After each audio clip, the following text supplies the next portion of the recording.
an orangutan once stole my hat. She reached out and took it right off the top of my head, those incredibly long arms. And then she kind of meandered away the way that only an orangutan can do. Then she stopped, and she turned around, she sauntered back, and she handed me the hat back. And I said, "Thank you." So there's two parts of the story that I want us to focus on. The first was this incredibly dexterous and ubiquitous reach and grasp movement that she made. Take that off my head.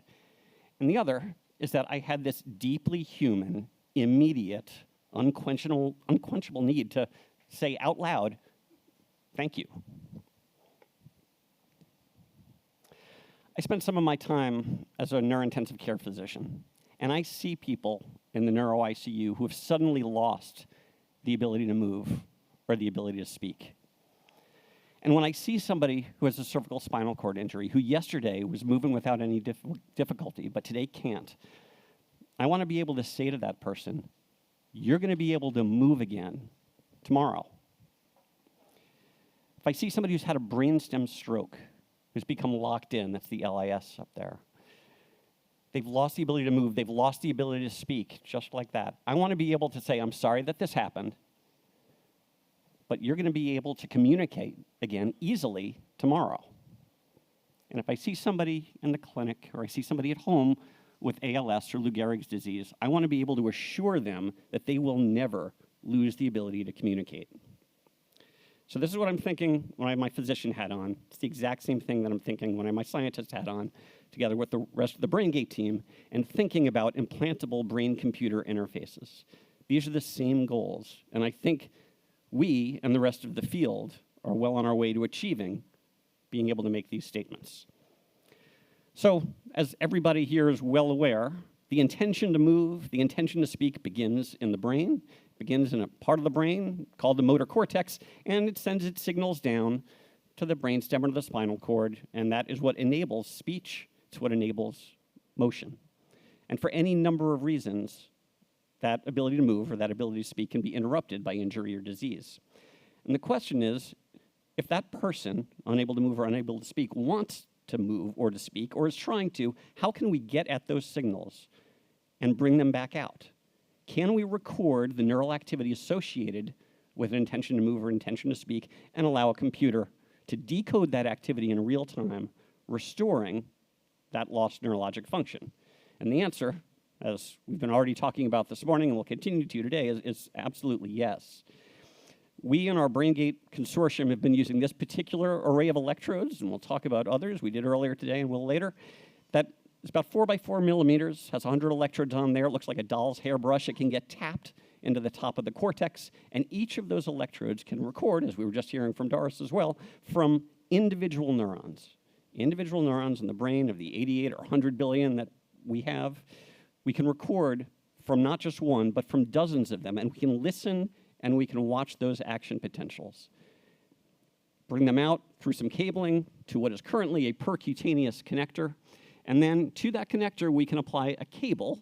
Cable is going to look big here. It will be smaller in the videos I'll show you in just a bit. But what this allows in our ongoing clinical trial is for people with tetraplegia to be thinking about the movement of their own hand while we're recording and getting pictures that look like that, the action potentials that we're recording from dozens of neurons. To me, that is Mondrian. What we're hearing is Beethoven. And if we can understand that in real time, then we can decode the intention to move or the intention to speak. You're looking at a gentleman with cervical spinal cord injury, somebody who has limited use of flexion extension of his elbow, no ability to use his hand, and he's looking at a Windows PC up top with a Kindle reader. Below it is his iPad. Over there on the right, of the screen grabs are the same. There's a little app there called BG Home, our BrainGate app, which is going to allow him, under neural control only, to first be working with his PC, and then, just by thinking about the movement of his own hand, to move to his iPad. So he's there, he's looking at his Kindle reader, he intends to move his hand, we decode that activity at real time, and now he's gone down to his iPad, and he's selecting an app. And the app that he selected happens to be GarageBand. I'll leave it up to the audio folks in the back whether that's loud enough, but there he is pointing and clicking just by thinking about the movement of his hand, and he's selecting the instrument that he wants. Just in the interest of time, I'm going to speed this up a little bit and switch to the next part of this. Here he is laying down these incredible beats, and he's doing it just by thinking about the movement of his own hand, and this is complex. He's thinking about the instrument that he wants. He's thinking about the location and the timing of that beat. He's actually talking to our clinical research assistant at the same time, but it's not difficult at all. And it's not difficult at all because just like somebody who's able-bodied can wave their hand around for no particular reason while they're speaking, that's what the motor cortex does. It allows us to control an external device, often for somebody who's able-bodied, their own hand, intuitively and immediately, while the rest of the brain is doing something else. Now, I'll point out that that is not an assistive technology. That is a communication technology. That is the same industry standard technology that some of you here right now are using to take notes.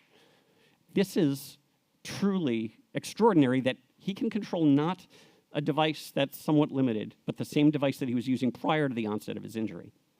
So that's one method of how we might restore communication, whether it be email or GarageBand or anything else in the future. Now let me introduce you to a woman who has bulbar onset ALS. You'll hear in a moment that she is losing the ability to speak. She's dysarthric. We're not recording now from the hand area of motor cortex. We're recording a little bit more laterally, a little bit further down to the left, from a speech area of cortex, a part of the brain that's really important for the control of voluntary and audible speech. The cables have gotten a little bit smaller.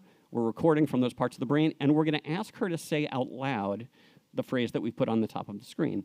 You'll hear her attempt to do so, and then instead of decoding her intended hand movement, we're going to decode her intended or attempted speech. I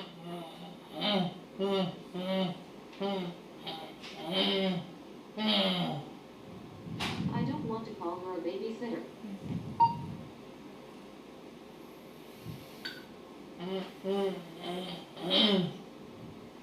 That would be good.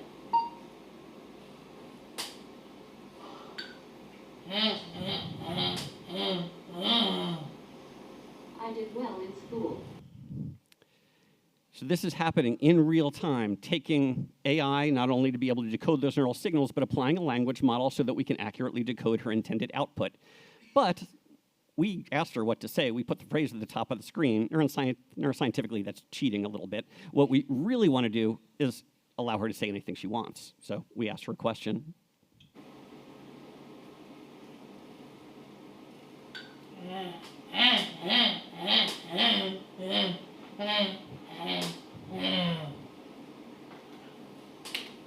am a very good friend and sister. So from detecting those phonemes, turning them into words, and appearing on the screen, this is the beginning of the restoration of speech for somebody who's losing the ability to speak. Let me introduce you to one other gentleman. He also has ALS. You'll hear his voice again in a moment. And when I click the button here, you'll hear him attempt to say something. I'm going to keep a blue box up there just so you can hear what he's saying. Let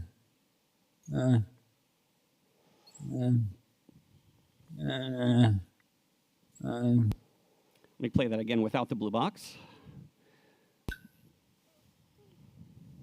My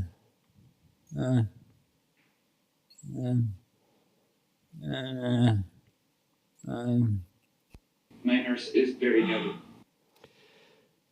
Few things about that second video. So first is what's up in the left. Note that it says session 1. This is the first day that he was attempting to use this investigational BrainGate technology to decode his speech. It was about 30 minutes after we collected the data to build the model to decode that speech for what here was a smaller vocabulary, but soon thereafter would be much larger. The other thing to note, maybe two more things, is the PER and WER, that's a phoneme error rate and a word error rate. 0 is perfect. I'll take a fraction of a percent. And you may have heard at the end, after he said and heard back, his attempted speech, his speech, he had an emotional reaction. He breathed in. That was because he had just heard a version of his own voice for the first time in years, and so did the members of his family, including his 4-year-old daughter, who hadn't heard his voice in that long period of time. So when I think about the progress being made in this field, and I think about our plans to be able to tell somebody that we're going to be able to restore your ability to move by taking this intention to move, restoring control over a computer cursor, connecting these to other devices that can reanimate a paralyzed limb. We should be able to restore the ability to communicate and to do so quickly, and we should be able to tell people with progressive neurologic disease that they will not lose the ability to communicate. But how do we actually get there? Academia is doing everything that it can and continues to show what's possible, to push the boundaries of science. And then industry's job is to actually take that and to harden these products, to create the products, and to get them through the challenging and incredibly important safety and efficacy trials that will eventually, we all hope, lead to devices that are approved and reimbursed, and any number of other really important steps, including demonstrating that they're safe and they're effective and that they're ultimately fully implanted, and that they not only work at home, but that they also work at the beach, and that they work at the bar, and that they work anywhere that that person wants them to work, not just at home, not just in a university laboratory, and they have to last for a long time, and then, of course, they have to actually exist. And there are people in this room who are helping to make them exist. Different ways of recording, different ways of decoding. We heard from Paulina earlier. We're going to hear from Tom in just a moment. Matt Angle is here as well. There are great devices and approaches to fully implantable brain-computer interfaces being developed, and there's a new collaborative community, an implantable BCI collaborative community at ibci-cc.org, that is coming together, bringing industry and academia and ethicists and many others, most importantly, people with lived experience, to tell us as a community how to build these devices and to make sure that they ultimately serve the purpose that we all hope they will. And with that, with thanks to John Donahue who's here, with thanks to the great group of people behind me, and to everyone else who's here today, thank you.